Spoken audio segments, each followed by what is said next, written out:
میں شامزہ بات کر رہی ہوں لاہور سے۔ جی شامزہ۔ سر بات یہ ہے کہ میری شادی کو 8 سال ہو گئے ہیں۔ ماشاءاللہ۔ تو 8 سالوں میں اللہ نے 4 بار کرم بھی کیا، 4 بار لیکن چاروں بار مسکیریجز ہو گئے۔ ٹھیک۔ 2020 میں لاسٹ مسکیریج ہوا، اس کے بعد سے نا کوئی اس طرح کے مسئلے بن گئے ہیں کہ چیک بہت کرایا، ٹیوبوں میں کہہ رہے ہیں کہ مسئلہ ہو گیا ہے، ٹیوبز بند ہو گئی ہیں۔ آپ کی ایج کتنی ہے شامزہ؟ میری 35 پلس ہے۔ ہم نے اب بڑے ڈاکٹر سے کنسلٹ کروایا، لیکن وہ یہی کہہ رہے ہیں کہ اب اس کا یہی ہے کہ آپ یا تو IVF کروائیں تو، اور اس کے علاوہ کوئی حل نہیں۔ تو میری تو آپ کو رائے ہوگی کہ آپ کو IVF کی طرف جانا چاہیے، کیوں نہیں جاتی ہیں؟ لیکن IVF کی وجہ سے ایک تو ہم کچھ پیسوں کے ایشو کی وجہ سے بھی، اور دوسرا کچھ دل بھی نہیں مانتا۔ دل کیوں نہیں مانتا؟ دل چاہتا ہے کہ اپنی ہی اولاد ہو۔ تو وہ IVF اپنی اولاد نہیں ہے؟ نہیں، اپنے مطلب ایک نیچرل طریقے سے جس طرح اللہ نے 4 بار سنی ہی ہے نا۔ یا میرے مولا، تم کس طرح کی بات کرتی ہو؟ IVF ایک بالکل شرعی طریقہ علاج ہے، اپنی ہی اولاد ہے وہ۔ اس بات کے اوپر تم اتنی اپنی عمر ضائع کر رہی ہو تو چانسز کم کر رہی ہو نا شامزہ تم اپنے۔ چانسز پہلے بھی انہوں نے کہا کہ کم ہے، بہت کم ہے، بہت کم ہے کوئی جی۔ لیکن لینا تو چاہیے نا، ایک چانس تو لینا چاہیے کہ نہیں؟ چانس لینا چاہیے۔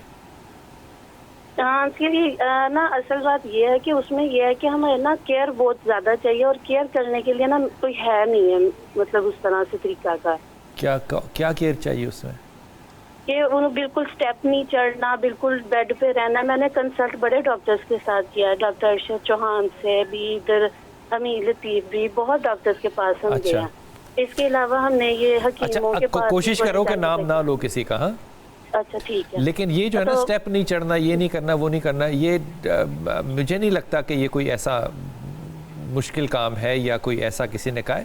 اس کا ایک پروسیس ہے جو کہ انجیکشن سے شروع ہوگا، پھر وزن بڑھے گا، ہارمونل ٹریٹمنٹ ہوگی، اس کے بعد سلسلہ وہ بنے گا۔ وہ ایک پروسیس ہے، اس میں سے گزرنا پڑے گا۔ IVF کا ایک پیٹرن ہے۔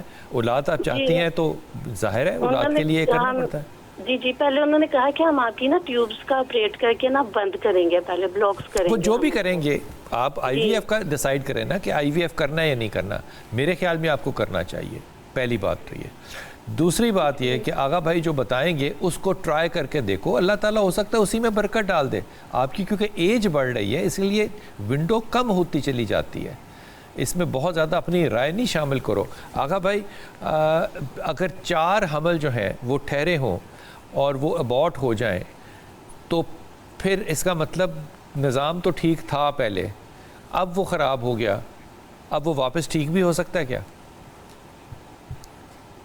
دیکھیے میں عرض کروں گا کہ امام صادق علیہ محمد فرماتے ہیں کہ اگر کلونجی حاملہ عورت کھا لے، اب یہ چاہے وہ اچار کی زیادہ تر خواتین شوقین ہوتی ہیں، اچار میں کلونجی ہوتی ہے، اگر کلونجی کو حاملہ خواتین کھائیں تو حمل جو ہے گر جاتا ہے، چاہے زندہ ہو بچہ چاہے مردہ ہو، وہ ضائع ہو جاتا ہے۔ کلونجی نہیں کھانی چاہیے، ہرگز نہیں کھانا چاہیے۔ بہت ساری بچیوں کو جو میرے پاس آئیں اور انہوں نے کہا 3 حمل گر گئے، 4 حمل گر گئے، تو میں نے ان سے پہلا سوال پوچھا کیا آپ کلونجی کھاتی ہیں؟ بولے اچار بہت شوق سے کھاتے ہیں۔ میں نے کہا اچار بند کر دیں اگر بچہ چاہتی ہیں۔ جیسے ہی اس بچی نے اچار کھانا بند کیا، چونکہ کلونجی کھانا بند کی، حمل بالکل بھی نہیں گرا، اور حمل 9 مہینے کے بعد اس کو خوبصورت بچے سے اللہ نے نوازا ہے۔ تو اس بات کو یاد رکھیں کہ کلونجی کو 9 مہینے تک نہ کھائیں، اور کنسیو کرنا ہے تو کنسیو سے 15 دن پہلے کھانا چھوڑ دیں۔ کنسیو بالکل صحیح ہوتا ہے، کوئی پرابلم نہیں ہوتی ہے۔ ایک بات یہ ہو گئی۔ اچھا، بو علی سینا کا نسخہ رہ گیا تھا جو میں بچیوں کو بتایا کرتا ہوں اور وہ استعمال کرتی ہیں تو بڑا فائدہ سامنے آیا ہے۔ ضروری نہیں ہے سب کو آ جائے، لیکن میرے تجربے میں ہے کہ 70-80% بچیوں کو اس میں کامیابی اللہ نے دی ہے۔